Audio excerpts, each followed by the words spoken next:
What's good, my brothers and sisters? As you can see by the title, I was married twice by 21. And if that title shocks you, if that statement shocks you, then I believe you've been programmed to believe that. And here's why. Let's go deeper into that. Just to prove that you've been programmed to believe that, it's only in this generation, throughout all of history, where it's considered weird to be married young. Tell me exactly why that's weird. It's only single women, career women, who's 35 and only focusing on their job who tell you not to get married young because they're projecting their own insecurities onto you. Or elderly parents who, even though it's in their generation, it was okay. It's only because now in this generation, it's not okay that it's weird. So these are many reasons. Not only that, as young people themselves, even I've experienced myself where I was afraid to take on responsibility. I was scared that I was going to miss out in my life. That's completely untrue in every aspect of this conversation and topic. What's the point of dating for years without any purpose, with meaningless intimacy, or getting married with intention? Now tell me what's the difference. The only difference between the two is one is pure and sacred and has purpose and builds purpose in your life and builds responsibility, and the other one gets you nowhere. So tell me, why do we find it weird now to say it's bad to get married young? Throughout history, it has always been normal to get married young. That's why there was no broken families in the past. Now divorce rates have skyrocketed through the roof.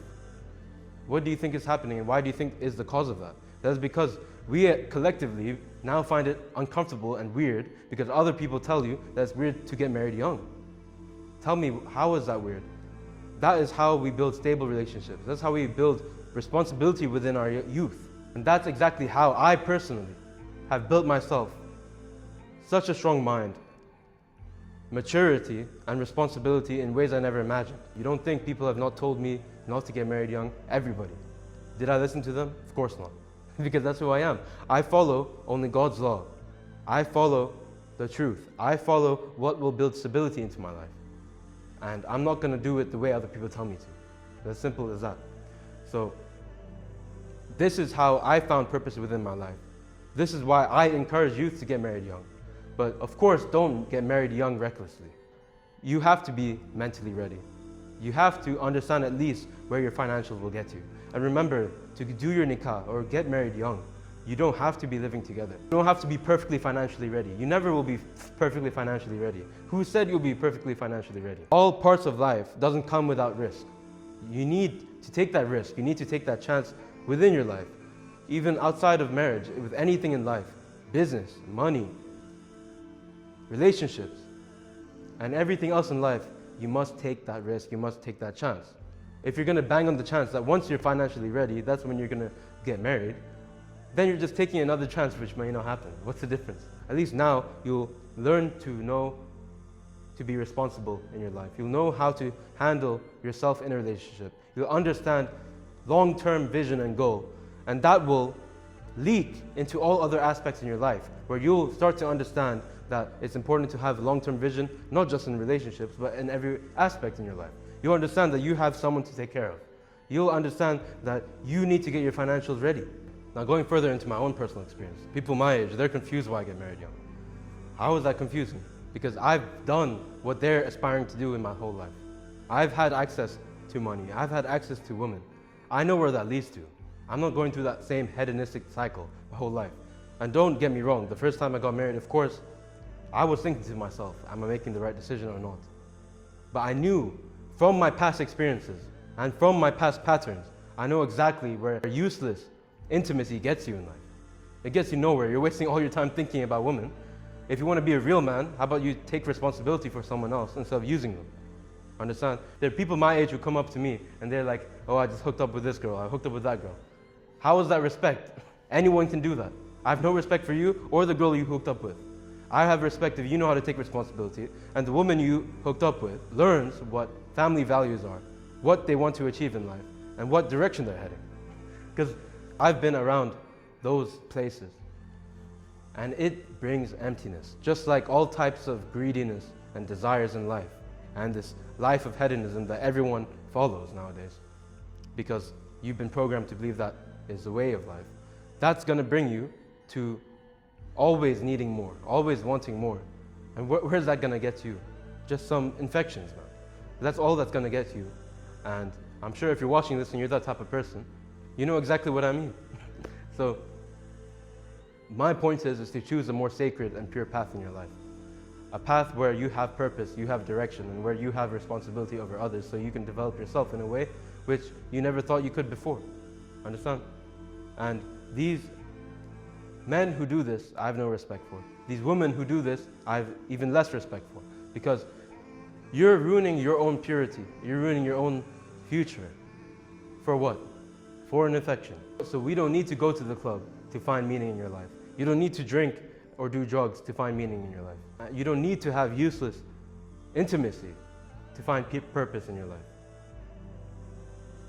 For the young people who are scared to get married, let me tell you this. You have two options. Either to have pointless relationships with someone, which clearly tells that both parties are not having any direction in their life, and that's likely not going to lead you anywhere. I promise you that. Very unlikely, unless one of them grows up and matures up to know what a relationship should be. Or you actually get married, which is sacred. You follow God, and you build a relationship together on values which you take necessary precautions for.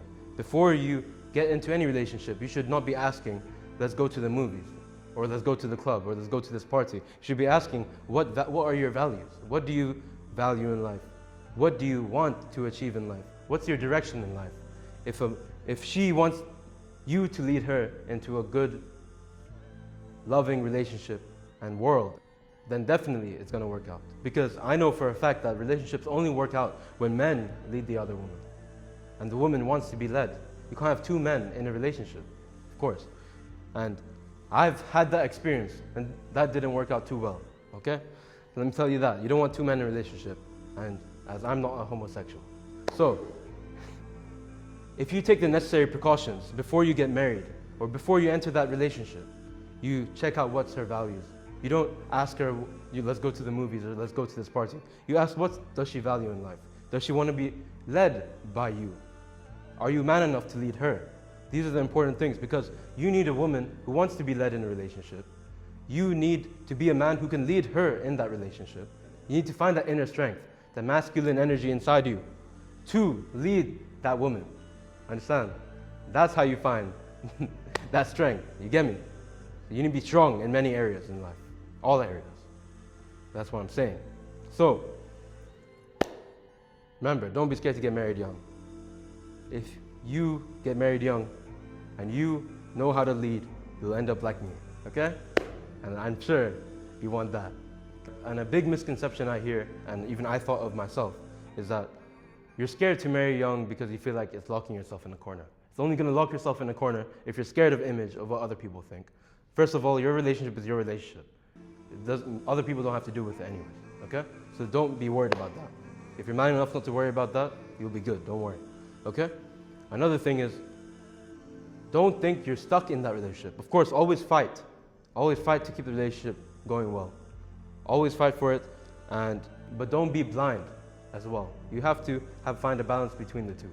If you get married, of course you're doing it for something lifelong. But at the same time, don't keep yourself locked up in a relationship where those person's values doesn't align with yours, whether it's a man, whether it's a woman. Understand? But always fight for it. If you're intelligent enough, you should be able to see those micro expressions, micro interactions with that person to see if they're genuine or not in the first place. So that's up to you to find out and decide. I cannot help you with that. So let me tell you this. Of course, don't be blind at the same time. Some people marry too recklessly, but don't use that as an excuse to delay your marriage forever. I've seen single men at 40, depressed, only chasing their career.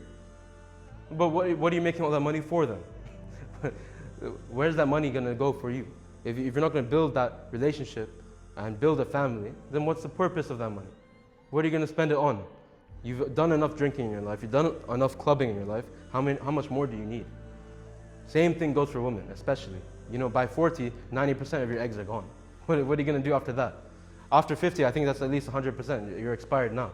So don't follow only your career, because what's that career going to lead you? Status? Money? What are you going to spend that status or money on? What's the end goal you're trying to achieve here? You tell me. From my side, I like to choose purpose over pleasure. Of course, I fall back sometimes, just like everybody else in the world. Nobody is sinless. Everybody is fallible, except the Prophet Muhammad sallallahu alaihi wasallam. So learn from our role model. Learn from our Prophet. And inshallah, we get to achieve and change the modern world it is today. I'm sure you can feel that shift, that energy, where traditionality is coming back to the world. And that's what we need in the world. And that's how we find true and utter peace. So let me end this with clarity. Don't choose the hedonistic route. I'm only 21, and I can tell you I'm more at peace than many of these adults will tell you with the advice not to get married young, or the advice to enjoy your life. What does that even mean? You tell me. So don't waste your life, is what I'm saying, instead of go to the club or go have useless hedonistic pleasures and sleep and useless intimacy. Find some peace in your life. Grow up as a man, grow up as a woman, and find some purpose in your damn life. I'm not afraid of speaking my truth, regardless of what anyone else tells me, because I know I'm making very valid points here. I know for a fact I've thought about this very deeply. I've really analyzed and came to this conclusion, not only in terms of relationship, but in all aspects in your life. Don't choose the hedonistic route. It's very easily said than done, because most people succumb to those pleasures and those desires because they're weak. Don't let that weakness devour you to the point where there's no coming back.